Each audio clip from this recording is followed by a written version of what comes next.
your yoga flow needs a summer refresh. If your yoga practice has been feeling off lately, that is completely normal. The heat and the longer days and all of the summer activities that are going on, they can totally mess with our rhythm.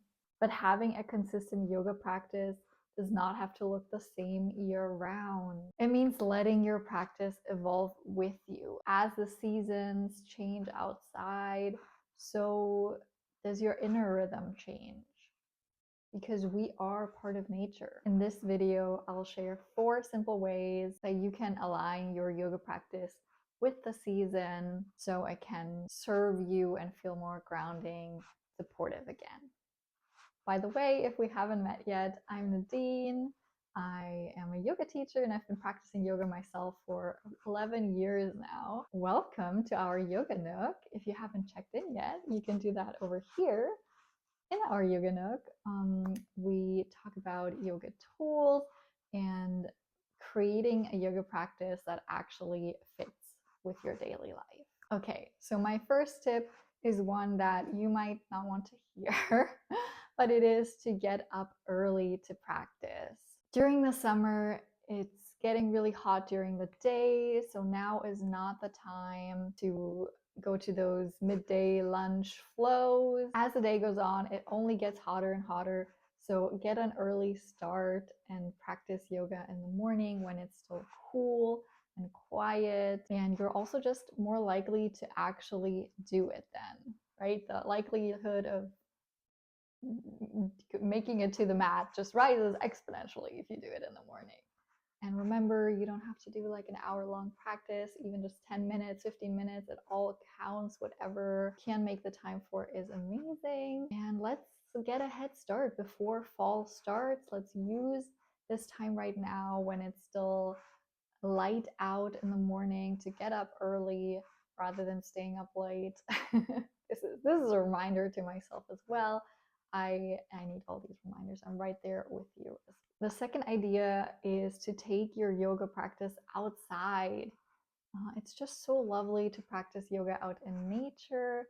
So whether you maybe have a balcony that you can put your yoga mat outside, or you have a garden, definitely try that, or go to your local park and find a spot to practice there. Maybe you can even join a group class. Often those are offered in the summertime as well. And my tip would be to bring some sort of picnic blanket with you so you can lay your yoga mat down on top of that so it doesn't get dirty. I used to live close to a park where they had wild geese running around as well. And those stains on my mat, I don't think I'll ever get rid of them. So picnic blanket underneath is great. And this is also where I'd like to challenge you to really explore all of the options you have and find your new favorite outdoor yoga spot. Especially if you're going to the park, sometimes it needs a little experimenting. Okay, over here is where all the barbecuing happens. Over there, it's kind of like the dog area of the park. Where can you set up and have that beautiful practice time for yourself? And if you do find a new favorite outdoor yoga spot, please let me know. Tag me on a picture on Instagram. I'm at Nadine's Yoga Nook over there as well. I genuinely am so curious and would love to see. And remember, if you don't have any opportunities to go outside, then at least open up some windows and let the fresh air in. Summer is a great time to embrace the slower yoga styles. Right now is really not the time for the hot power yoga type of classes. Already really hot outside, your body has a lot to do just existing in the heat.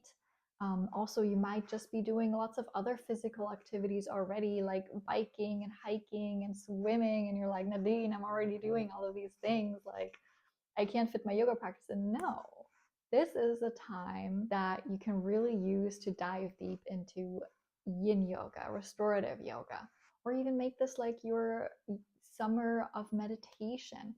Remember, meditation is such a huge part of yoga. Asana, if you think about the 8 limbs of yoga, is only one small part. Like 3 to 4 of the 8 limbs are technically meditation. We're thinking pratyahara, sense withdrawal, dharana, focus, and dhyana, this effortless concentration. and arguably even samadhi. So, right now is such a great time to really devote yourself to meditation and the slower style and really find this counterbalance with your practice. Don't think of this as laziness, think of this as finding energetic balance to all the heat and fire that's already going on around you, with activities and just the heat in general. In Ayurveda, the sister science of yoga, they talk about summer being pitta season, so literally fire season, and you want to cultivate the opposite. And that brings us to our last tip, which is to remember that yoga is a tool that you can use to cool down. So you can do cooling breath work, pranayam, such as Sitali, which I did a video on a while ago, which I'll link. You can also play with different mudras, hand shapes. I would recommend ones that connect you with the earth or with the water element. Just some simple ones. For example, to connect with the earth element, you just touch the thumb to the pad of the ring finger like this, both hands, and you can just rest them in your lap. And then for the water element, you do the same thing just with the ring finger to thumb, and you can just let that rest. Take some deep breaths. Try to make the exhales longer than the inhales, which is also helping to cool you down. These practices are great if you're mentally scattered or if you're physically hot. Like the amount of times I am outside, like waiting somewhere in a line, and I'm trying to practice Sitali as subtly as I can so that people don't think I'm a complete weirdo around me. Please tell me I'm not the only one who does this. And then for asana, again, rather than trying to heat the body up, try and use it to cool the body down. Like if you've ever been in a yin class and midway through you had to pull on your sweater, you know the cooling effects of doing poses close to the ground. So anything where you can get as many of your limbs in contact with the floor is really going to help cool you down. There are many different yoga tools that you can try during this time. Really think of it as being a yoga scientist and experimenting with all of these to figure out the ones that work for you. Remember, your yoga practice is here to serve you, so you can try out all of these tips or just one. Even just one can really shift the practice for you. I really don't want yoga to be something that you feel guilty about. It's not just this other to do you like have to tick off. Really take a moment to ask yourself, what do I need right now? And then adjust your yoga practice accordingly. I would really love to hear from you. Which of these tips are you going to try this week? Please comment down below. And also, if you do end up going outside and find a new favorite outdoor yoga spot, please tag me on Instagram. I would love to see it. Thank you so much for hanging out in our Yoga Nook with me, and I'll see you next time.